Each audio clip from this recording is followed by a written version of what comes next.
Meus amados irmãos, desde já algum tempo, o Conselho da Igreja Presbiteriana Aliança em Limeira vem estruturando e organizando várias áreas da igreja. Nós já fizemos isso com a nossa escola dominical, que tem um projeto longo de 10 anos. Já estamos fazendo isso já há algum tempo com um projeto de pastoreio, que envolve, inclusive, cuidado pastoral e de aconselhamento bíblico e de visitação, com um ministério chamado Lado a Lado, o qual vocês vão ter mais informações ao longo desse ano e dos próximos. E organizamos também um braço da igreja, que é o braço das missões da nossa igreja, em um ministério chamado Aliança Missionária. Ministério esse que surgiu com o propósito de impulsionar a igreja num avanço missionário, quer seja ele no âmbito transcultural, apoiando missionários fora do Brasil, quer seja ele no âmbito nacional e local, plantando novas igrejas. Nós tivemos o privilégio de abraçar 2 trabalhos que estão em andamento: a plantação da igreja presbiteriana ali na cidade de Cosmópolis e a plantação da igreja presbiteriana na cidade de Artur Nogueira. Na cidade de Artur Nogueira, há um pastor formado pela nossa comunidade, o reverendo Rafael. Por essa igreja foi discipulado, por essa igreja é enviado ao seminário e agora trabalha no campo missionário. E o Senhor tem nos dado a oportunidade de poder trabalhar na formação de novos pastores, visando a expansão do reino do Senhor no mundo que nós vivemos. E o seminarista Renato é alguém que já está conosco aqui há bastante tempo, que nos ajudou na reabertura do trabalho de Artur Nogueira, no qual serviu por 2 anos. Sim. É isso, né? 2 anos no início do projeto de reabertura ali. E agora está no Seminário Presbiteriano José Manuel da Conceição, JMC, e enviado pela nossa igreja e servindo aqui na nossa igreja. E parte do treinamento dele teológico é o estágio na igreja. Então tem que também se expor ao ensino, à pregação e ao pastoreio, e por isso nós temos dado essas oportunidades para que ele possa se desenvolver também na área da pregação. Passo a palavra para ele, para que possa usar a palavra agora e expor a Escritura no desejo de que Deus fale aos nossos corações. Bem, Deus o abençoe, meu irmão. Obrigado, pessoal. Irmãos, bom dia a todos. Eu gostaria que vocês abrissem a Bíblia de vocês no Evangelho de Mateus, no capítulo 9, verso 35.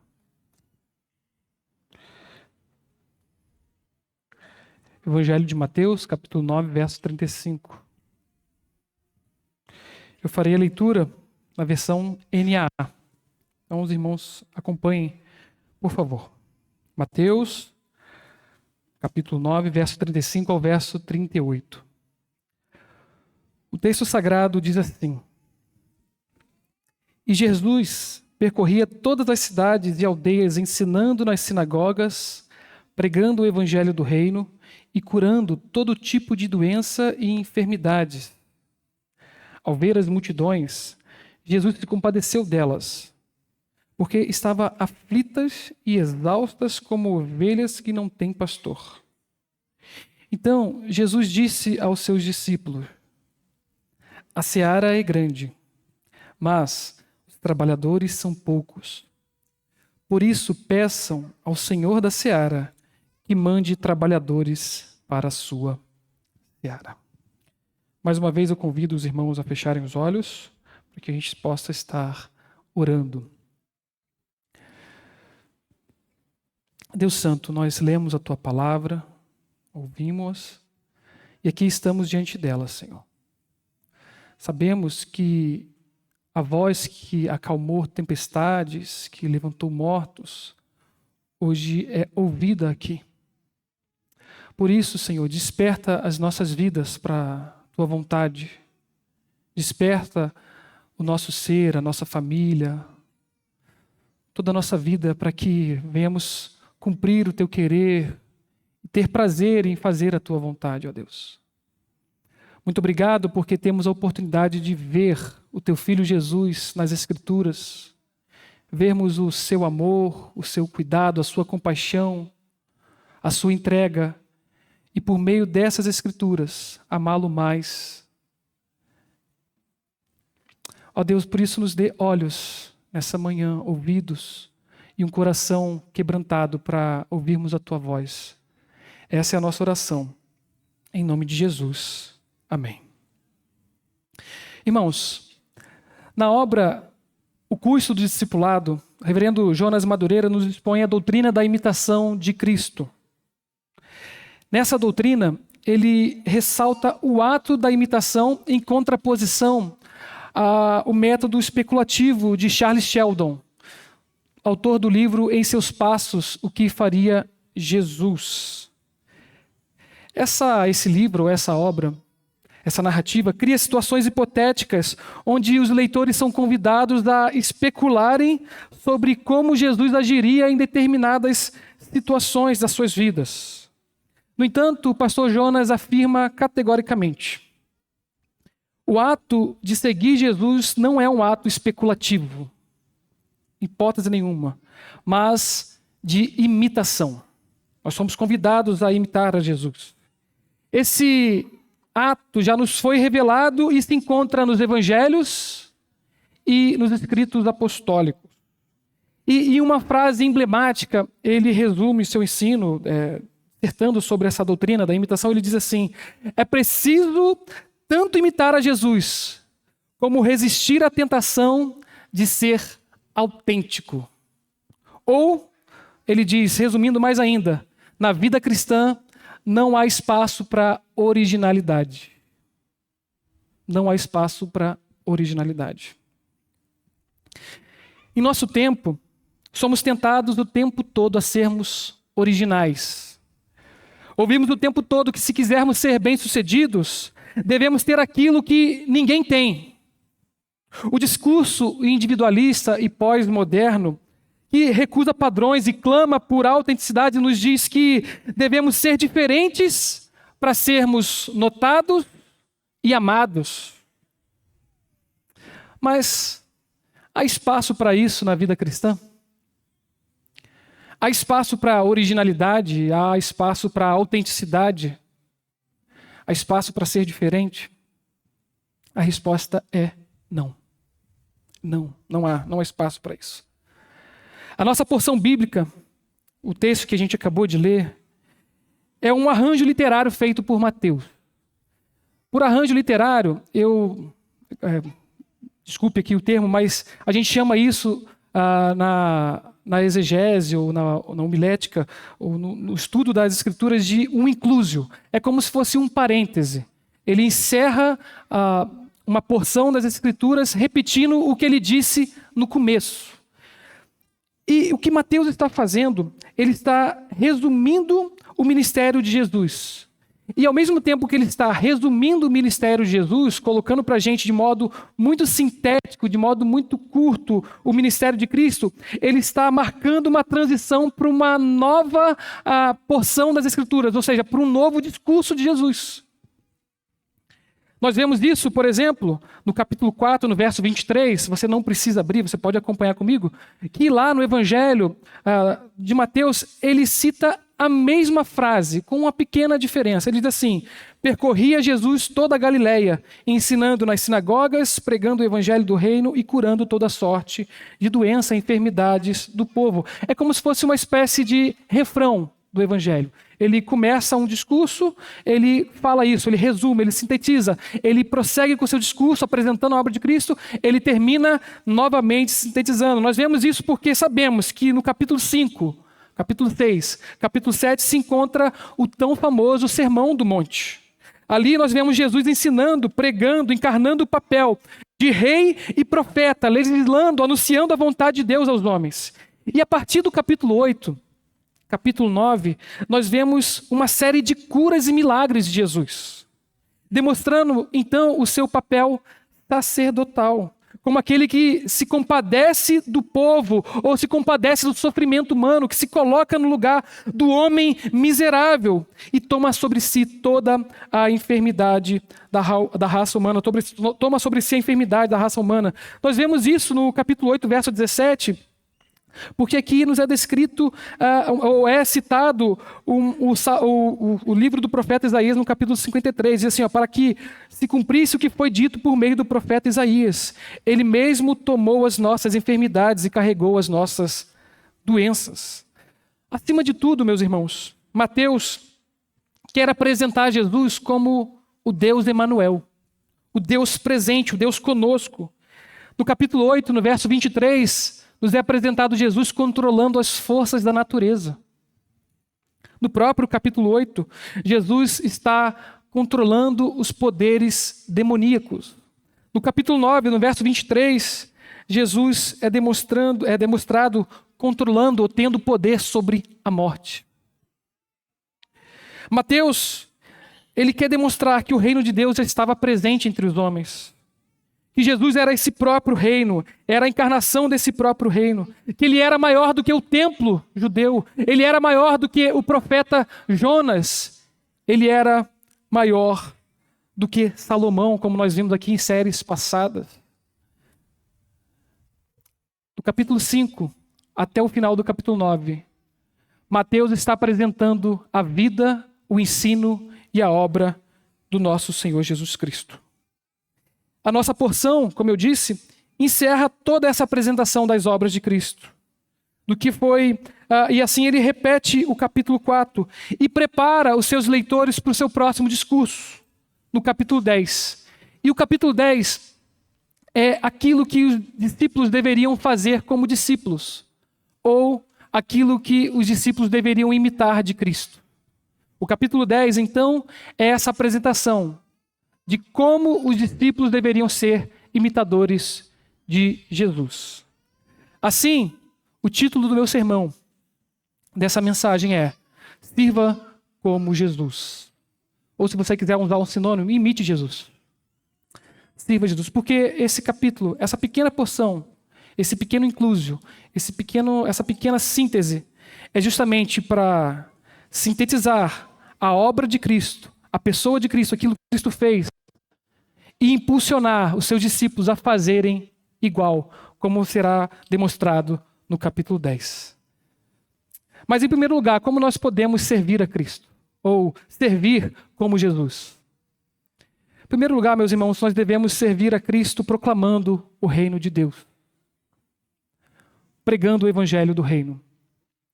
Nós vemos Jesus fazendo isso no verso 35. Percorria Jesus todas as cidades e povoados, ensinando nas sinagogas, pregando o evangelho do reino e curando toda sorte de doenças e enfermidades. Jesus ainda está na Galileia. E o termo todas as cidades e povoados é um resumo para dizer que ele percorreu toda aquela área incansavelmente. É uma maneira de dizer que Jesus trabalhava em toda aquela região. E veja, Jesus morava naquela região, ele era de Cafarnaum. Essa área situada no norte de Israel era uma pequena área do reino, ou do antigo reino de Israel. E ela antigamente fazia parte do reino do norte. Veja, é no norte ou na Galileia, naquela região da Galileia, que ficavam os samaritanos. E toda a região da Galileia era cercada por 10 cidades, conhecidas como Decápolis, que eram cidades gentílicas, cidades que não eram israelitas, eram cidades, aos olhos dos judeus, impuras. Segundo Flávio Joséfo, um historiador antigo judeu, a Galileia contava com cerca de 250 cidades. A que tinha menos população, tinha pelo menos 15 mil pessoas. Ou seja, Jesus serviu ou trabalhava onde havia pessoas. Mas quem eram essas pessoas? Quem era o Galileu? Quem eram essas pessoas a quem Jesus servia? Veja, o Galileu era considerado a escória israelita. Pois além de ser cercado de povos ímpios, como os samaritanos e as 10 cidades gentílicas, também levavam em sua formação uma etnia que, aos olhos dos judeus, era algo impuro, era algo pérfido, era algo horrível, era algo que os judeus procuravam se afastar. Eles eram israelitas, mas eles eram iletrados. Eles tinham sotaques, eles não falavam o aramaico puro. Eles eram estranhos, eles falavam aramaico rude, eles falavam problema, por assim dizer. De igual modo, eles também possuíam um sincretismo religioso. A religião da Galileia era uma mistura, porque a Galileia sempre foi povoada por gente estranha, sempre foi tomada por outros impérios. Enquanto o reino de Judá, o reino do sul, se mantinha intacto por muitos anos, sem mistura da religião, o reino do norte, ou seja, a região da Galileia, sempre foi invadida por outros povos, por outros reinados, sempre houve mistura de religião. Para você ter uma ideia, a Galileia era tão desprezada que quando o Império Romano queria depreciar o cristianismo, eles chamavam Jesus de o Deus Galileu. Porque Galileia era sinônimo de escória, de algo ruim. No entanto, meus amados, o ministério de Cristo contrastava profundamente com o serviço dos fariseus e mestres da lei. E por serem legalistas, se consideravam melhores do que aqueles que não conheciam a lei do Senhor.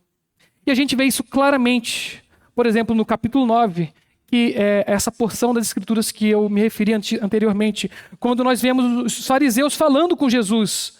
No verso 11, verso 13, você pode acompanhar ouvindo, diz assim: ora, vendo isso, os fariseus perguntavam aos discípulos: por que come o vosso mestre com os publicanos e pecadores? Mas Jesus, ouvindo isso, disse: os sãos não precisam de médico, e sim doentes. Ide, porém, aprendei o que significa misericórdia quero e não holocaustos, porque não vim chamar justos, e sim pecadores ao arrependimento. Veja, os fariseus desprezavam os galileus, consideravam-os impuros por perverterem a doutrina judaica, e acreditarem os galileus em várias doutrinas erradas daquela região. No entanto, Jesus percorria aquela região incansavelmente, sabendo que fora enviado para chamar pecadores ao arrependimento. Como um médico que compreende o seu papel e sabe que o seu papel é muito maior do que o seu bem-estar. Como um médico que sabe qual é o seu papel e sabe que o seu papel é muito maior do que o seu bem-estar, Jesus ministrava a cura a homens desprezados, doentes, enfermos espiritualmente, de perto. De perto. Ele estava junto ao povo. E nós vemos esse remédio nas 3 ações descritas ainda no verso 35. O texto nos diz que ele ensinava nas sinagogas, pregando o evangelho do reino e curando toda sorte de doença e enfermidade.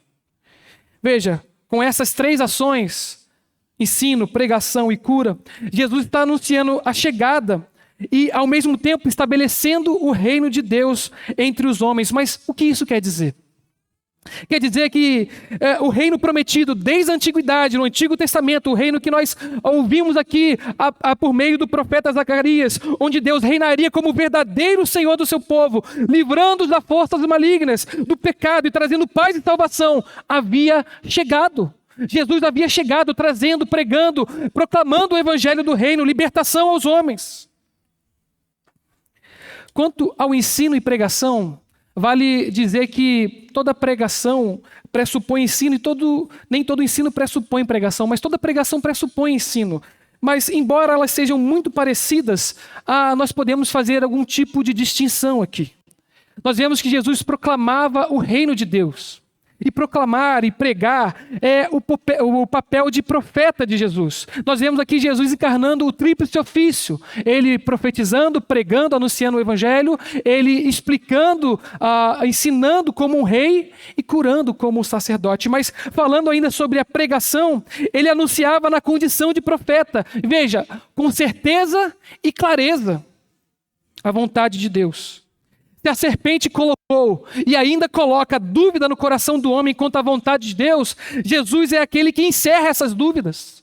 Ele fala a verdade, ele não precisa se justificar, porque ele é a própria verdade, é dele que procede a verdade, e tudo que o homem perdido precisa para saber sobre a sua vida e a condição dele diante de Deus, se encontra em Jesus, e Jesus anuncia essa verdade. Assim como na nossa geração, os ouvintes de Jesus também eram enredados por muitas promessas de governantes, e líderes religiosos. No entanto, eles buscavam ter segurança nesses discursos. A partir do momento que mudavam o governo na Galileia, o povo ficava em alvoroço, na expectativa de que as coisas mudariam, e procuravam novas ideias, novas ideologias e novas coisas. E Jesus aparece ali naquela região, proclamando a verdade, anunciando a verdade. Porque Jesus falava com autoridade, porque era digno de confiança. E Jesus também ensinava nas sinagogas. Veja, o papel do rei em Israel, muitas vezes era aplicar a lei já declarada por Moisés.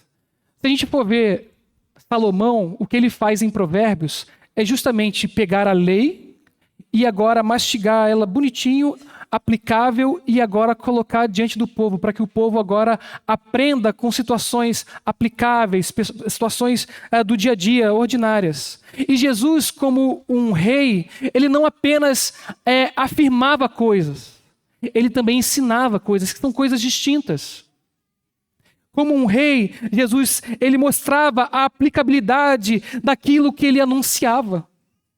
Ele não só anunciava a verdade, mas ele mostrava o seu real significado e as consequências de se viver aquela verdade.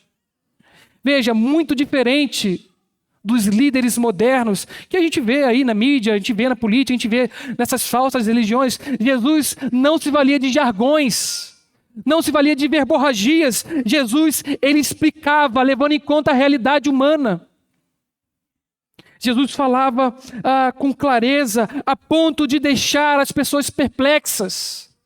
Nós vemos isso no capítulo 7, no verso 28, quando diz assim, quando Jesus acabou de proferir essas palavras, e a gente está aqui se referindo ao Sermão do Monte, estavam as multidões maravilhadas com a sua doutrina, porque ele as ensinava como quem tem autoridade e não como os escribas. O nosso mestre ensinava com clareza. Ele levava em conta os dissabores da vida humana. Ele levava em conta as alegrias da vida humana. Ele explicava, levando em conta o entendimento das pessoas. Ele não apenas afirmava a verdade, mas ele procurava alcançar o coração do seu público. Acima de tudo, Jesus tinha autoridade porque o seu ensino procedia de Deus. E por isso o povo ficava maravilhado com seus ensinos. E nós também vemos que Jesus curava toda sorte de enfermidade e doenças. Veja, meus irmãos, não havia nenhum tipo de doença difícil para Jesus. Jesus simplesmente as curava.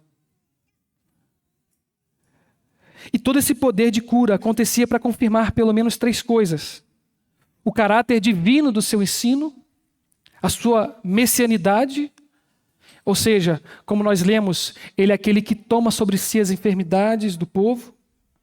E também apontava para a chegada do reino de Deus, que não apenas previam bênçãos espirituais, mas também bênçãos físicas, também para o corpo. Porque em Adão, a morte havia entrado no mundo e com ela todas as enfermidades. No entanto, com Cristo e seu reino, ele está revertendo tudo aquilo que o homem, por si só, não pode fazer.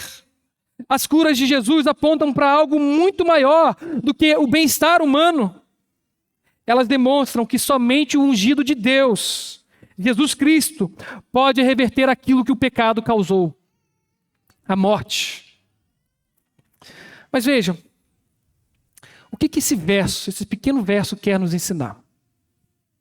E antes de aplicá-lo, eu quero lembrar que esse verso, ou esses versos estão aqui, como eu disse no início, para resumir e impulsionar. Ele está sintetizando toda a obra de Jesus e, ao mesmo tempo, está preparando o próximo discurso de Jesus, que virá no capítulo 10. Ou seja, ele está resumindo para impulsionar. É uma espécie de trampolim, comprimindo as informações enquanto nos impulsionam para a próxima lição: o ato de ser um imitador de Jesus. É como se o evangelista dissesse: eu apresentei as palavras e as obras do seu mestre, Primeiro, vocês observaram, vocês viram como ele fez. E veja, não tentem inovar. Vocês viram o seu Redentor em ação. Ele é incansável em sua obra. Ele é irredutível na verdade. Ele é misericordioso em seu socorro. Portanto, não ousem fazer diferente. Não pensem que vocês podem agir de maneira distinta do seu mestre. Portanto, enquanto houver cidades a percorrer, percorram. É porque é isso que o seu mestre faria. Enquanto houver pessoas sendo enganadas por Satanás, presas em falsos ensinos e agarradas em ideologias escravizadoras, não deixem de pregar e ensinar, porque é isso que Jesus faria. O seu mestre faria igual. Vocês não podem escolher, vocês não podem selecionar simplesmente o que vocês querem fazer e aquilo que vocês não querem fazer. No capítulo 10, onde Jesus então vai instruir os seus discípulos, no verso 24 ele diz: o discípulo não está acima do seu mestre, nem o servo acima do seu Senhor. Mateus está colocando aqui, porque ele agora quer colocar o discurso de Jesus. E as pessoas precisam olhar para Jesus, e elas não têm direito à autenticidade. Elas não podem fazer diferente. Mas primeiro, elas precisam sentar e ver o seu mestre em ação. Elas precisam olhar para Cristo. Assim, eu gostaria de tirar 2 lições importantes desse pequeno verso. A primeira delas é que não há missão. A igreja não age sem uma verdadeira contemplação do seu mestre. Não há missão sem contemplação. A verdadeira atividade da igreja acontece quando ela vê o seu Senhor em ação e, tomada do desejo de segui-lo, age em conformidade com seu amado. Primeiro ela senta e olha para Jesus, ela senta e admira. Primeiro ela senta e vê o seu mestre agindo. Depois ela faz igual, nem mais e nem menos. A missão, portanto, é um ato de imitação, meus irmãos. Não há espaço para originalidade, não há espaço para autenticidade, não há espaço para improviso. Há espaço, no discipulado cristão, na vida cristã, apenas para imitação. E a segunda coisa é que Jesus espera um amor comprometido e sacrificial daqueles que irão seguir. Jesus espera que seus discípulos transformem toda essa admiração em amor comprometido e sacrificial, a ponto de negar a própria vida por amor a Ele. Capítulo 10, verso 37 e 39, há um discurso de Jesus, há um ensino de Jesus que é gritante, meus irmãos, mas é o custo do discipulado.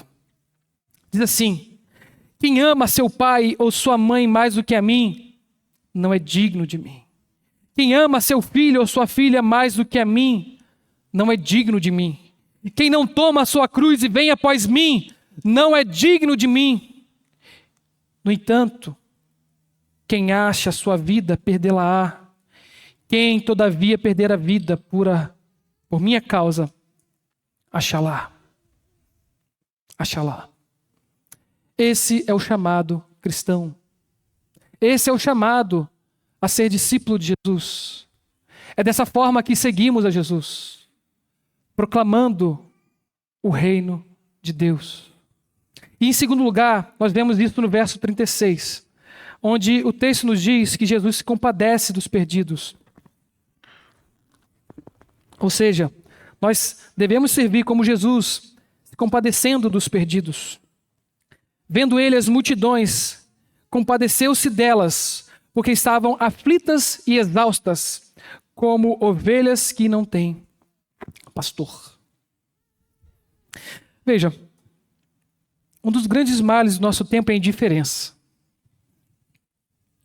A gente vive tanta incerteza que muitos de nós vivemos a mentalidade do salve-se quem puder. Afinal, eu estou sofrendo, eu estou passando por luta. que é incompatível com a vida cristã. Outra coisa que tem nos impulsionado tanto à insensibilidade são as redes sociais. Nós vivemos em um mundo cheio de informação e por meio das redes sociais nós conseguimos ver as coisas, muitas vezes tomar conhecimento das coisas, mas sem nos comprometer. Veja, a gente é até amigo sem precisar estender a mão, porque as redes sociais nos dão esse distanciamento, não é verdade? Mas antes de falar de nós, eu queria que vocês, mais uma vez, olhassem para o Salvador. Olhassem para o seu Mestre.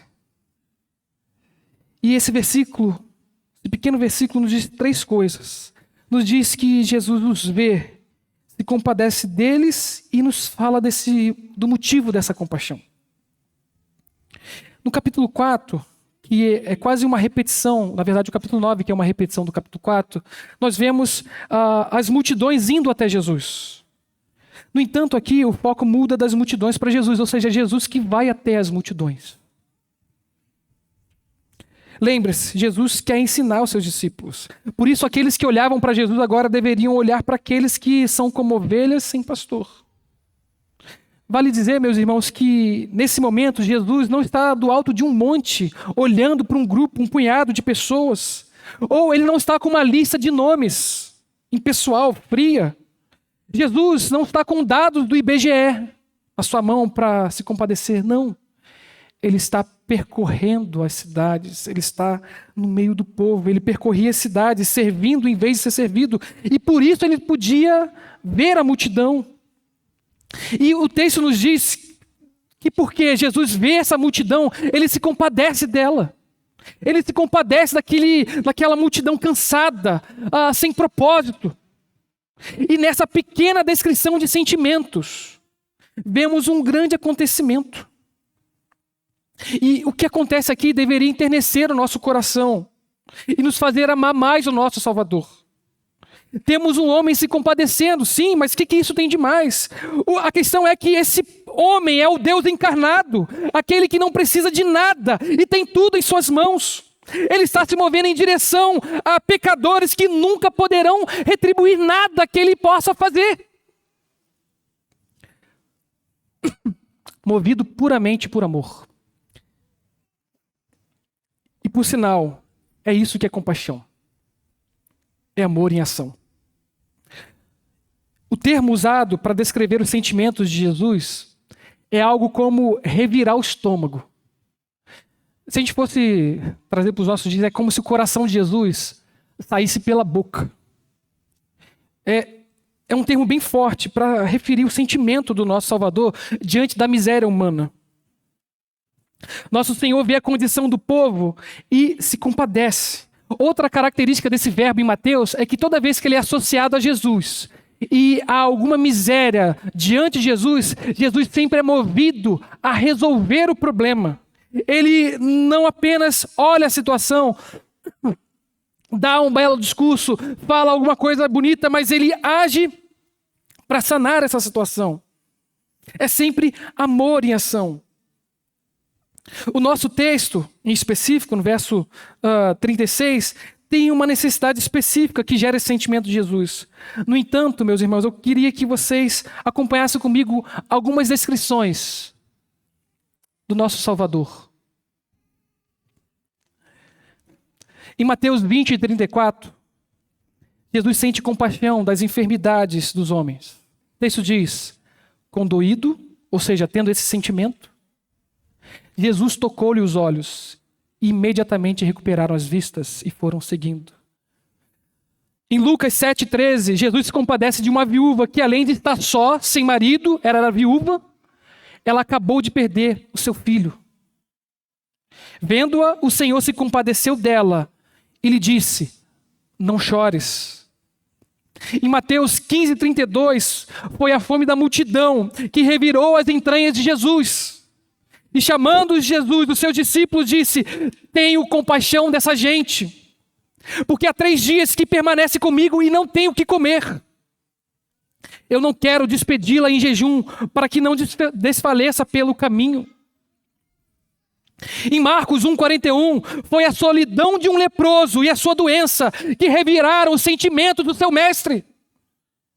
Jesus, profundamente compadecido, estendeu a mão, tocou e lhe disse: quero, fique limpo. Veja, meus irmãos, se Jesus fosse só todo poderoso, se em um homem apenas poder, ele provavelmente se tornará em tirano. Mas o nosso mestre, que é todo poder, toda sabedoria, tudo está em suas mãos, ele é todo compaixão. Ele é todo compaixão. E por isso que Jesus é maravilhoso. Porque ele olha para as nossas debilidades, ele olha para a fraqueza humana, ele olha para as suas necessidades e se compadece. E se compadece. É a compaixão de Cristo. A compaixão de Cristo era sempre movida por uma real necessidade dos homens e a sua real condição de ajudar. E é por causa dessa compaixão que hoje, exatamente hoje, nós podemos adentrar na presença de Deus e suplicar por socorro, porque o nosso mestre é todo compaixão.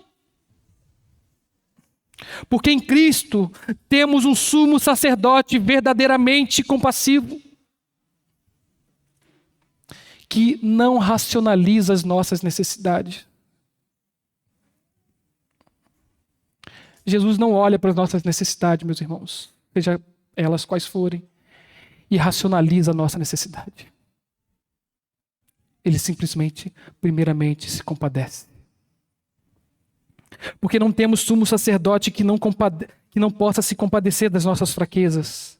Antes ele foi tentado em todas as coisas, a nossa semelhança, mas sem pecado. Acheguemo-nos, portanto, confiadamente junto ao trono da graça, a fim de recebermos misericórdia e acharmos graça para socorro em ocasião oportuna.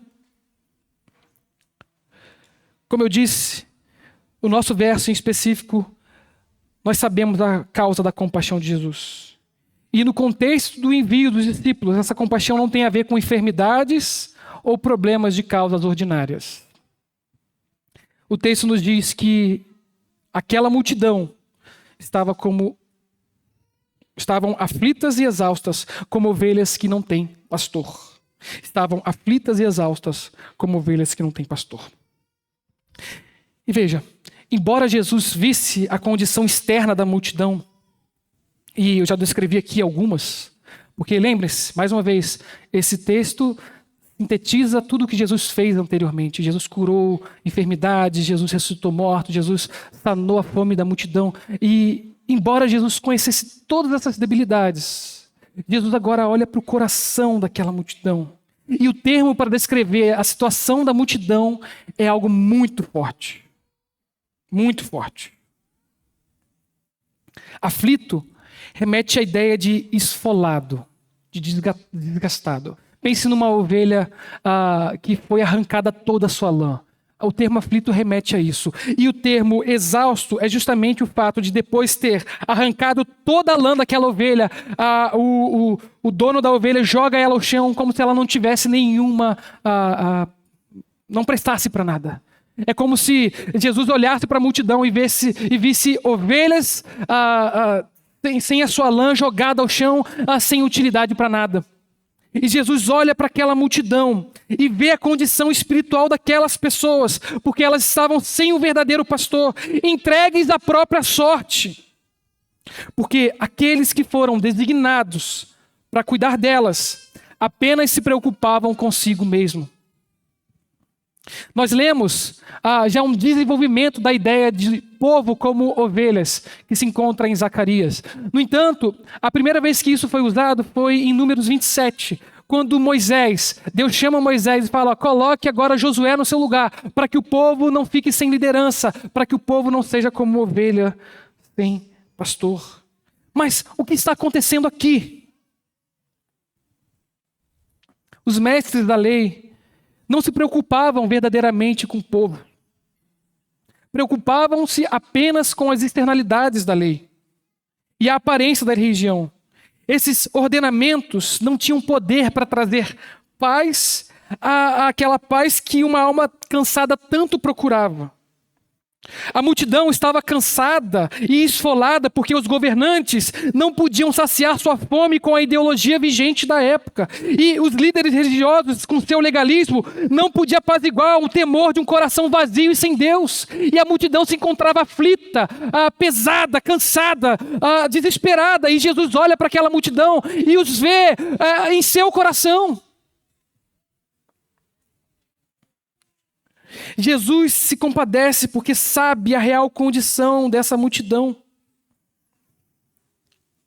Estavam perdidos, cansados, sem o verdadeiro pastor. Veja, muitas coisas importantes que nós podemos extrair desse pequeno verso. Muitos de nós temos esquecido de onde viemos e quem nós éramos quando fomos encontrados pelo verdadeiro pastor, pelo supremo pastor.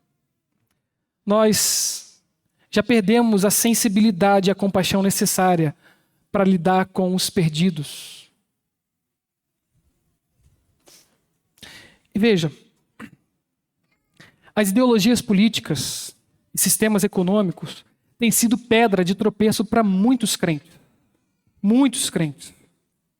Em vez de se pautarem pela pessoa e obra de Cristo, pensam e agem com base em categorias políticas e econômicas. Quer ver? Qual é a sua postura quando você se encontra com um militante de esquerda, comunista, ou um ativista homossexual? Como você tem visto essa pessoa? Eu cito esses exemplos porque são os que causam mais desconforto para a gente. E veja, por causa da política, por causa de ideologias políticas, muitos tratam essas pessoas como inimigas. Inimigas. Ou como leprosos desalmados, sem considerar a sua situação espiritual diante de Deus. Como você trata um conservador?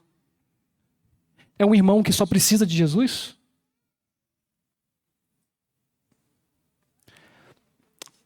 Não, meus irmãos. Um conservador sem Cristo é um perdido. É um perdido. Ele precisa se converter. Ele precisa se converter. Entendam, não estou dizendo que você deve concordar com o que eles dizem. Estou mostrando que temos abandonado o discipulado cristão e assumido um discipulado político em nome de Deus. Ao invés de apresentar o evangelho, nós apresentamos o capitalismo para ele. Conservadorismo. Como criar bem a sua família. A condição deles é perdido. Perdido. Estão cansados e aflitos, estão sendo esfolados por Satanás. A verdade é que nós não olhamos mais os perdidos como perdidos.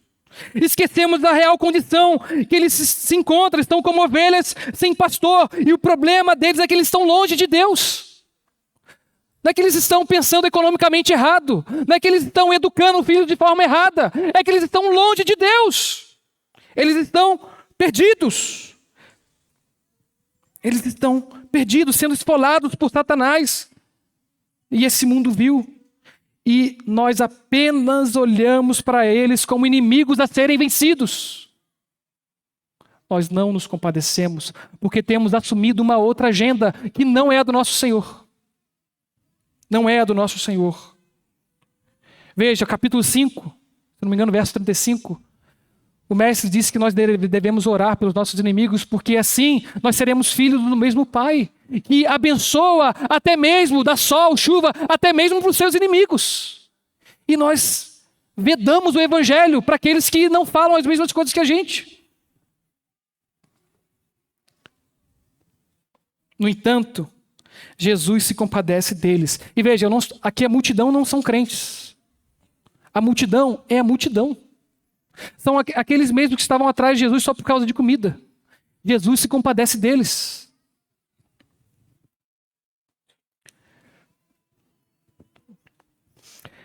Lembre-se, meus irmãos, nós somos eles sem Cristo.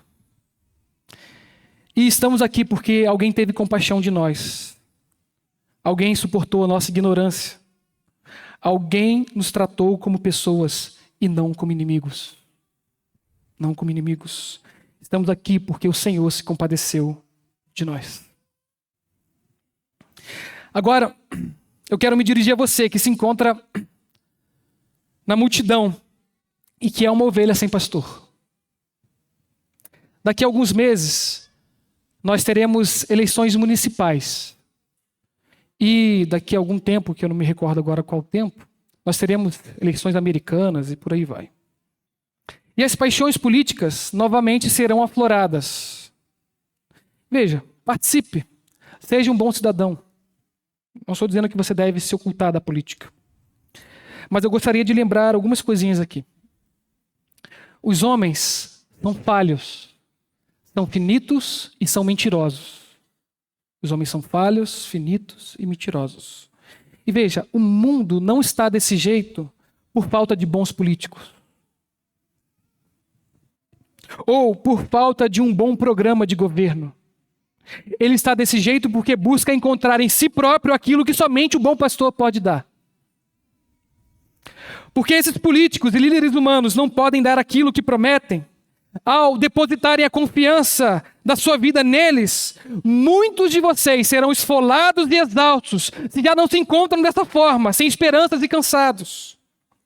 Em alguma medida, esse discurso que é revolucionário, veja, eu digo isso até para o lado de lá, aliás, para o lado de cá.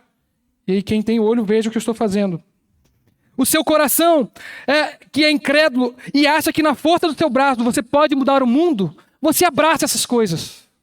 E se desgasta, e se mata, e briga, e luta. Lamento. Você será esfolado e exaurido porque Satanás roubará toda a sua força e esperança, te prometendo um mundo melhor que você nunca encontrará aqui. Nunca encontrará aqui. No entanto, você, multidão, que é ovelha sem pastor, eu gostaria de te lembrar que o bom pastor é aquele que dá a sua vida pelas ovelhas. Não é aquele que tira a vida delas. E se você tem se perdido por causa de paixões políticas, hoje Cristo ordena que você se arrependa e creia somente nele para a satisfação da sua alma. Se você tem se perdido, se exaurido, se cansado, colocando a sua esperança nessas coisas, eu quero te dizer, o bom pastor dá a vida pelas ovelhas, ele não tira ela, ele não arranca delas, ele dá a sua vida. João capítulo 10, verso 14 e 15 diz, eu sou o bom pastor, conheço as minhas ovelhas, elas me conhecem a mim. Assim como o Pai me conhece a mim, eu conheço o Pai, eu dou a vida pelas minhas ovelhas. O nosso mestre, o nosso Senhor, dá a vida pelas suas ovelhas. Ele nutre as suas ovelhas, ele cuida delas. Se você tem se perdido nesse mundo, meus irmãos, hoje o Senhor ordena, se arrependa e volte a Ele. E volte a Ele. E a terceira forma de servirmos como o Senhor, como nosso mestre, é orando por mais trabalhadores. Então se dirigiu aos seus discípulos, a seara na verdade é grande, mas os trabalhadores são poucos. Rogai, pois, ao Senhor da seara que mande trabalhadores. O evangelista mostra Jesus se dirigindo agora aos seus discípulos. E essa ordem é fruto da compaixão dele. No entanto, Jesus agora muda a metáfora. Ele não fala mais de ovelha, ele vai falar agora de plantação, de seara.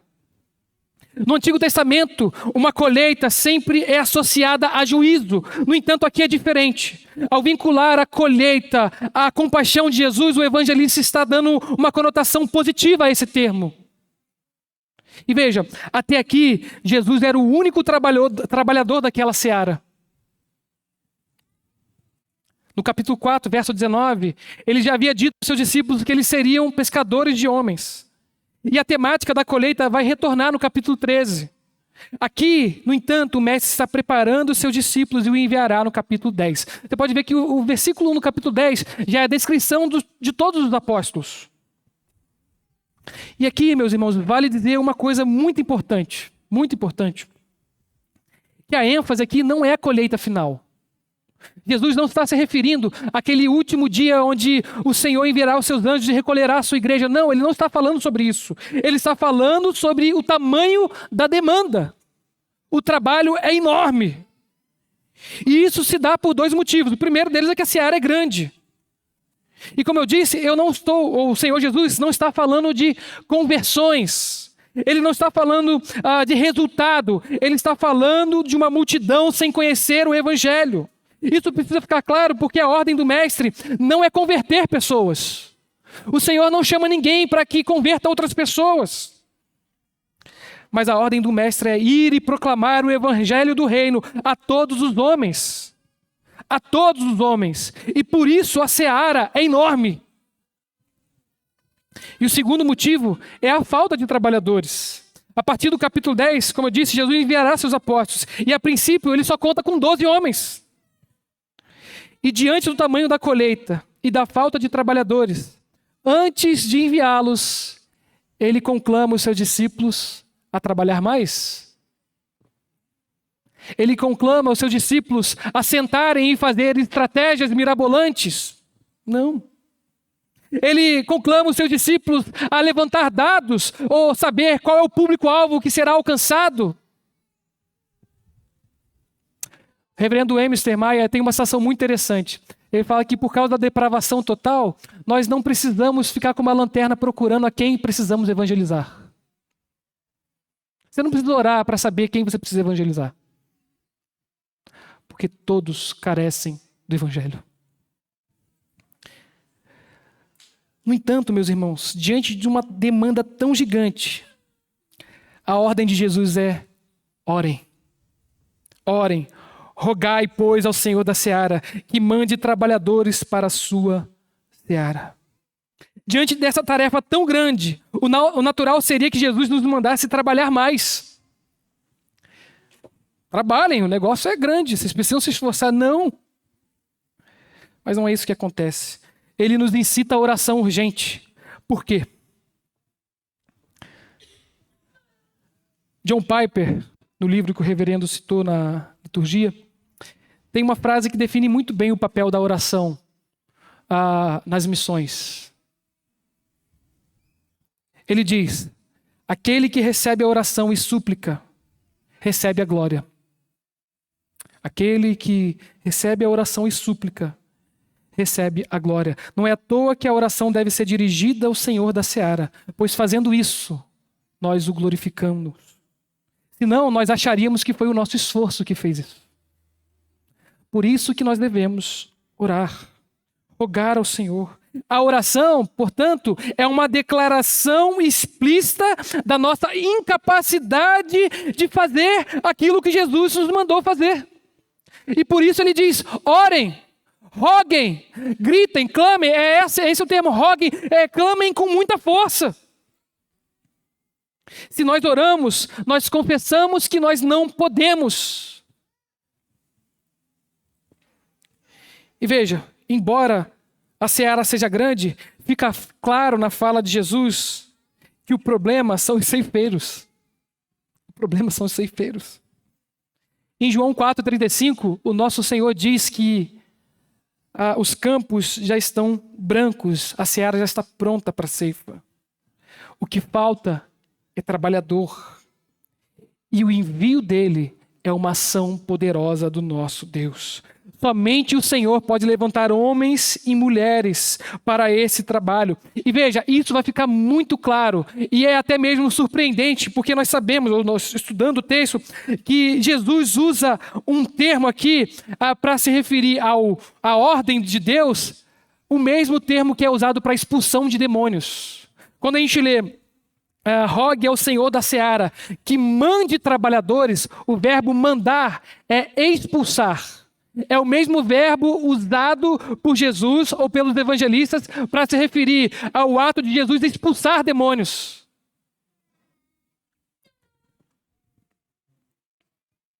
Sobre isso, Spurgeon afirma o seguinte: é preciso grande poder para expulsar demônios. Será necessário poder igual de Deus para expulsar um servo para o seu trabalho. será necessário o poder igual de Deus para despertar um trabalhador do seu sono. Sabe por que nós precisamos desse empurrão, meus irmãos? Porque a seara não é nossa.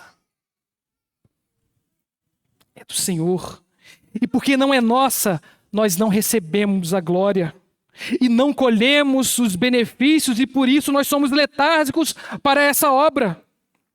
Agora pense você, que se você fosse convidado para trabalhar onde o salário não é seu, o lucro não é seu, a glória não é sua, você trabalharia? Você prontamente se recusaria. E esse é o chamado da seara. Por isso há um poder semelhante à expulsão de demônios, porque nós amamos aquilo que é nosso. Nós amamos aquilo que nos traz benefício, e trabalhar na seara do Senhor não enaltece o nosso nome, mas enaltece o nome apenas de Cristo, porque a glória é dele. E por isso, o nosso mestre nos chama à oração, porque isso se dá pelo poder de Deus em capacitar pessoas para a sua obra. Esse envio não é fruto do esforço humano ou da autopromoção de alguém, mas da ação de Deus e da dependência do povo de Deus em Deus. É Deus que move o coração do homem em direção ao serviço dele. Um bom sermão, um bom seminário, uma boa igreja podem ser usados por Deus como ferramentas, como meios, mas somente Deus, em seu poder, pode fazer com que homens e mulheres, amantes de si mesmos, se engajem na seara de outro dono, porque do contrário, apenas trabalharemos naquilo que é nosso. Naquilo que é nosso. Por isso precisamos de oração. E precisamos que o Senhor nos expulse do nosso aconchego.